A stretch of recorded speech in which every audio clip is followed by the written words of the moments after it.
Baka siguro kaya tayo gala ng gala dahil for a brief moment na nandun tayo sa lugar na yon, sa oras na yon, pakiramdam natin kahit saglit, malaya tayo.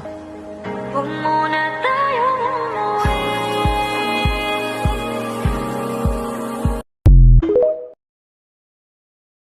Parang ang labo, no? Pag napapaisip ka, nung bata ka, parang ang saya-saya. Ngayong malaki ka na, parang puro problema. Pero ang hindi mo naaalala, nung bata ka, excited kang lumaki. Para makuha mo na yung mga bagay na bawal pa. Kaya alam mo, piliin mo palaging maging masaya. Kasi itong eksaktong oras kung nasan ka, hahanapin mo rin pag lumipas na. Tiyak ng